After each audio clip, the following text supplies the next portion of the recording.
There is a clip. It has been sitting on the internet for years, largely ignored, occasionally resurfaced by people who never quite had the full context to make it land the way it deserves to land. Jeannie Mai, on camera, talking about her dating history, saying that dark meat is something she keeps on the side, and that white keeps her mean and lean, and that is why she married a white man. Those are her words, her voice, her delivery. Not ambiguous, not taken out of context, not a joke that got misread. A direct, unambiguous statement about how she categorizes black men relative to her actual romantic preferences. You dated black guys? Loved black guys, yeah.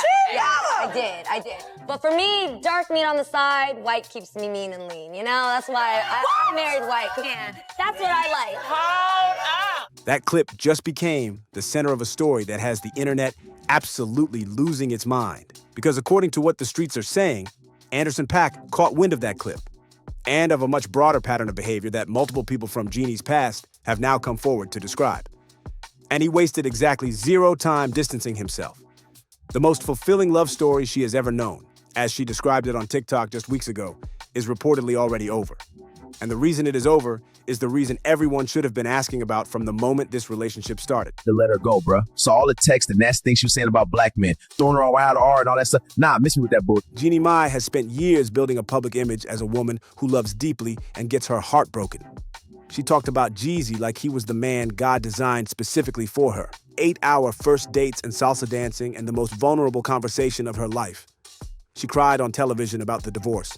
She was publicly devastated, by all accounts genuinely so, and the audience gave her every ounce of sympathy she asked for.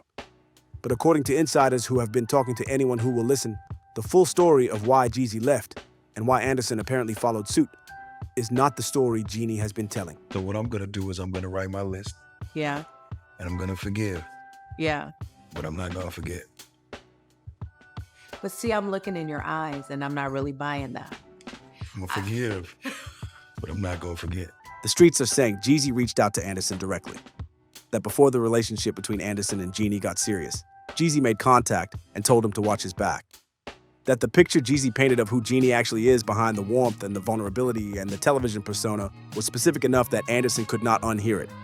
And when you combine that alleged warning with the clip that resurfaced, with the pattern that multiple exes and people from her past are now describing, with the specific texture of what sources are calling microaggressions that accumulated throughout her relationship with Jeezy until he could not absorb them anymore, the whole thing starts to look less like a series of relationships that simply did not work out and more like a woman whose private views about black men have been quietly destroying every relationship she enters with one. Hi, Jeannie. It's great to see you. Are the rumors true? Are you dating Anderson Paak? Are you? Have you seen his movie? It's so good. How is it? You look beautiful, Jenny. It's good to see you. It's good to see you arriving at Andy's. To understand how this all connects, you have to go back through the full arc of Jeannie's public romantic history because the pattern that sources are now describing was visible if you knew where to look. Before Jeezy, there was Freddie Heart Eyes, her first husband. Jeannie filed for divorce and then, according to people close to the situation, turned the narrative in her favor, positioning herself as the wounded party in a marriage that had run its course. Freddie moved on and found happiness with someone else. And from the outside, it looked like two people who separated and rebuilt their lives. But Freddie's new wife, Lindsay, eventually had enough of what she described as Jeannie's strategic manipulation of the public story and started speaking directly. You know, I'm not gonna lie, it takes every day to just really sit and just be quiet in your thoughts, take care of me. But one thing I know is you give God your pain, he will give you his power. Girl, period. Lindsay said there was more to the breakdown of that marriage than Jeannie was letting on. That people around Freddie had overheard Jeannie making comments, explicit, specific comments, about black men that made Freddie deeply uncomfortable, that the marriage had been over long before anyone knew it, and that Jeannie's public victim narrative was exactly that, a narrative designed to control how people understood a story she did not want, told honestly. Lindsay's language was pointed enough that it stuck with people who heard it. She said Jeannie is not the sweet lady you see on TV, that she can be aggressive and very disrespectful, that she uses her platform to destroy people and then presents a sob story for attention, that everything she does is strategic. Those are not the words of a bitter woman making things up. Those are the words of someone who has watched a specific pattern play out and decided she is no longer going to let it go unaddressed. Then came Jeezy. I have to tell you that getting to know Jay, you guys know him as Jeezy, he's Jay to me. Getting to know him has been one of the most beautiful experiences of my life. The relationship that the world fell in love with, the 8-hour date, the salsa dancing, The vulnerability and the connection, and the sense that two people who had both been through real pain had found something genuine on the other side of it. Jeannie could not stop talking about him. She described getting to know Jeezy as one of the most beautiful experiences of her life.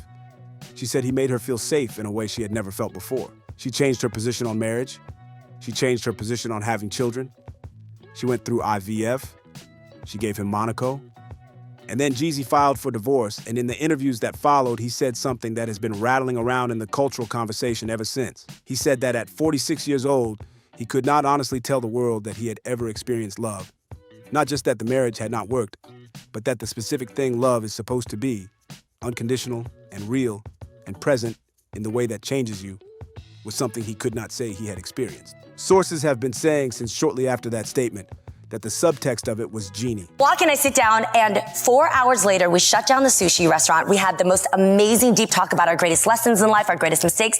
It was super vulnerable, right? Mm-hmm. So then after that, he looks at me and he's like, yo, you wanna I don't wanna go home. Do you wanna go salsa dancing with me? That the accumulated weight of what Jeezy experienced inside that marriage, the microaggressions that sources close to him describe as constant and escalating, the specific way Jeannie allegedly related to him and to his blackness that revealed a worldview he found deeply incompatible with the relationship he thought he was in, was what produced that statement.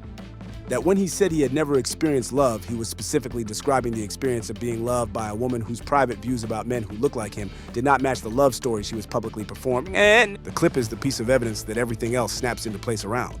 Because dark meat on the side, white keeps me mean and lean.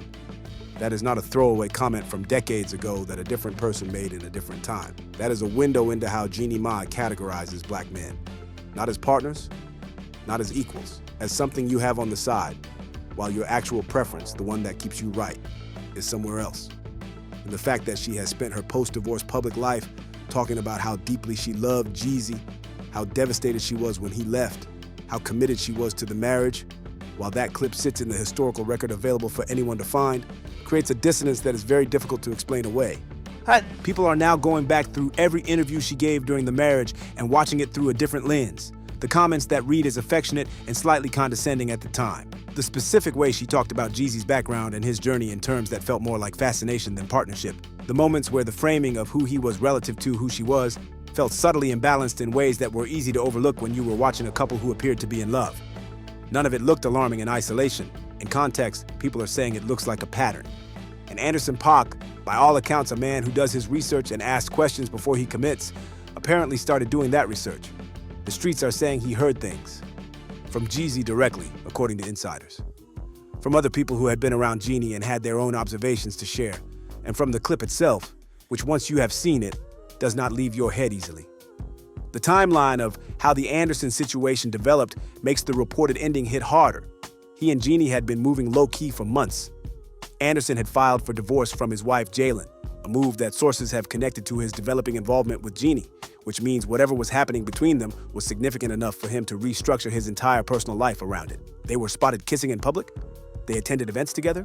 When someone asked Jeannie directly whether she was dating Anderson, she deflected with the smile and the dodge of someone who is not denying it, just not confirming it yet. And then Jeannie posted the TikTok. "Life is crazy," she wrote. "One day you think you will never find love again. Next day you are in the most fulfilling love story you have ever known." That post had the energy of a woman who believed the chapter after Jeezy was finally the one that was going to last. The streets are saying it ended shortly after that. That Anderson, armed with what he had heard and what he had seen, made a decision that the relationship was not something he could continue. That finding out about the clip and the broader pattern of behavior it represented changed the way he saw her in a way that could not be unchanged. And that Jeannie, who had been posting about fulfilling love stories, apparently did not see it coming. The irony that is not lost on anyone watching this situation is that Jeannie has now lost two black men who she claimed to love deeply. And according to the people around both of them, the reason both relationships ended is connected to who she actually is rather than who she performs herself to be. Jeezy saying he never experienced love in that marriage. Anderson allegedly walking away the moment the picture became clear. A first husband whose wife says the marriage broke down partly over discomfort with Jeannie's comments about black men. A TikTok post about the most fulfilling love story of her life that the streets are saying was already falling apart when she wrote it. There is a version of Jeannie Mai that her audience has been given. The warm, honest, emotionally intelligent woman who gets her heart broken and picks herself back up and fights for love even when it is hard. That version has been very effective at generating sympathy. It has carried her through a divorce and domestic violence allegations and a custody dispute, and into a new relationship that the public was just starting to follow. But the clip exists, and the exes are talking, and Jeezy allegedly warned Anderson, and Anderson allegedly listened. The question the internet is now asking is not whether the clip was real. It was. It is whether the woman who said those words is the same woman who has been telling the world she loves black men, while apparently treating them as a specific category of experience rather than as human beings whose dignity she takes seriously. Whether the tears over Jeezy were genuine grief, or the performance of grief from someone who understood that being publicly heartbroken was more sympathetic than being publicly accountable. Whether the fulfilling love story was ever as real as she said it was, or whether it was the next installment of a pattern that the people closest to her had been watching long enough to recognize on sight. Anderson Paak, according to the streets, recognized it. And the man who restructured his entire life to be with her reportedly decided, once the full picture came into focus, that he was not going to stay in a story that did not reflect the truth of who she actually is. Jeezy said he never experienced love in that marriage. Anderson, according to insiders, made sure he was not going to be the next man who could say the same. There is a specific thing that happens when a clip like this resurfaces in the right moment. It does not just reframe the immediate situation. It rewrites the entire preceding history. Every interview Jeannie gave about Jeezy gets watched again. Every time she described feeling safe with him, every time she talked about their connection, every time she sat on television and told the world how deeply she loved this man, all of it now sits next to a clip where she told the world, in her own words, that men who look like him occupy a specific secondary category in her actual life preferences. People are not just watching the clip in isolation. They are watching it as the key that unlocks the rest of the story. The way she talked about Jeezy's background as though it was exotic rather than simply his. The specific vocabulary she sometimes reached for when describing him that felt like fascination rather than familiarity. The comments that could have been written off as minor in a different context, but now land differently against the backdrop of what she said openly about how she categorizes black men. The microaggression word keeps appearing in accounts from people who were around the marriage. Sources who say they witnessed the accumulation of small moments that individually seemed dismissible, but collectively formed something Jeezy eventually could not keep absorbing. Microaggressions are not dramatic. They do not produce headlines in the moment. They build quietly over time, until the person absorbing them reaches a point of recognition that the relationship they are in does not reflect the respect they deserve. And the man who said at 46, he could not tell the world he had ever experienced unconditional love, in an interview that every person listening understood was specifically about his marriage to Jeannie, was describing the endpoint of that accumulation. The domestic violence allegations that emerged during the divorce proceedings are the layer of this story that the current discussion keeps running into and then stepping around. Jeannie filed detailed claims, physical incidents, specific dates and locations, injuries documented with photographs, text messages she characterized as apologies. Jeezy denied all of it and called the allegations a malicious attempt to tarnish his reputation and influence the custody battle. The legal record has not produced a final adjudicated finding that is publicly available, but the streets are saying something specific about those allegations that has nothing to do with whether the incidents happened as Jeannie described them. They are saying that weaponizing the police and the legal system against black men, putting specific documented accusations on the legal record against a black man, allegations that become searchable and permanent and attached to his name regardless of their ultimate adjudication, is itself something that fits the pattern the clip represents. That a woman who privately categorizes black men as a specific kind of experience rather than as full human beings is also a woman who might reach for the mechanisms of a legal system that has historically been weaponized against black men with far less resistance than she would encounter if her partner were white. That is a serious claim. It is being made by serious people who are not simply trying to discredit Jeannie's domestic violence allegations. They are asking a harder question: whether the specific form of accountability she reached for and the speed with which she reached for it reflects a worldview that the clip makes visible. Anderson Paak, who is himself a black man, is the person at the center of all of this right now. The streets are saying he made a decision and made it quickly.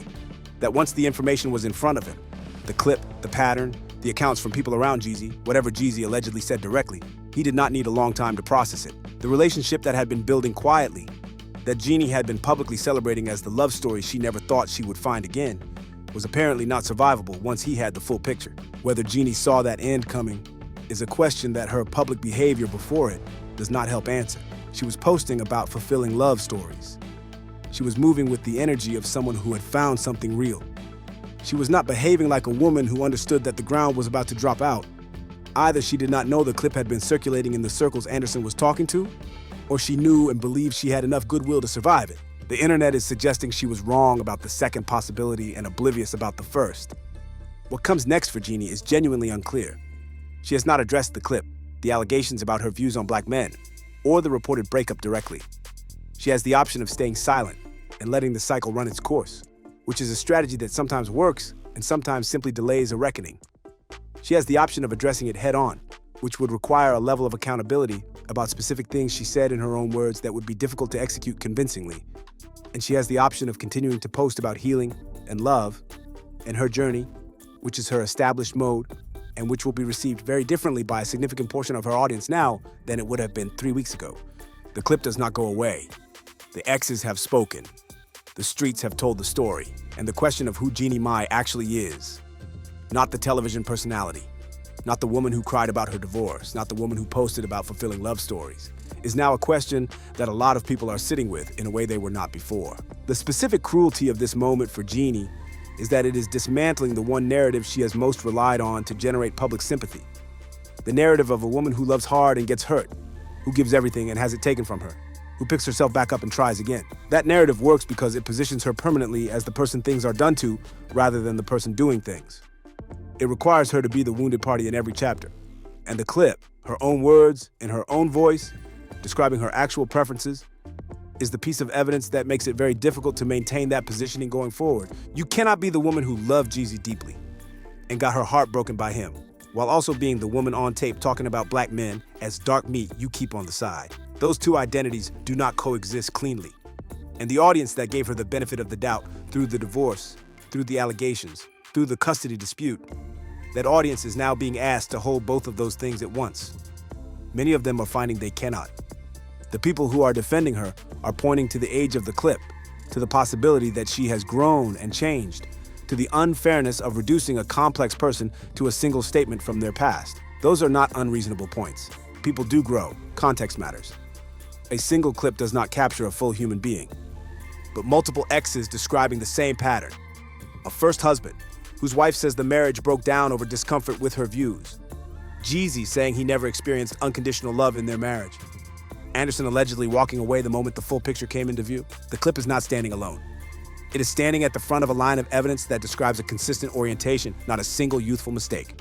That is the case the streets are making. And Jeannie Mai, whose entire public identity has been built on honesty and vulnerability and the courage to say the real thing, is now facing the specific accountability of having that standard applied to her. So here is where this lands. A clip exists where Jeannie Mai categorizes black men as dark meat on the side, while white is what she actually prefers. Two exes, and people around them, have described a pattern of behavior that matches that clip in ways that go well beyond a single comment. The streets are saying Jeezy warned Anderson. Anderson found out, and the most fulfilling love story Jeannie said she had ever known ended as fast as it apparently started. And all of it is now sitting in the public conversation together for the first time. Do you think the clip and the pattern the sources are describing tells you who Jeannie Mai actually is? Or is this a pile-on against a woman whose past words are being weaponized to destroy something she built? And does the fact that two black men she claimed to love deeply have now reportedly walked away for similar reasons change how you read everything she has said publicly about those relationships? Drop everything you are thinking in the comments. Hit that like and subscribe, because Jeannie has not responded to any of this yet. And when she does, it is going to tell us everything we need to know.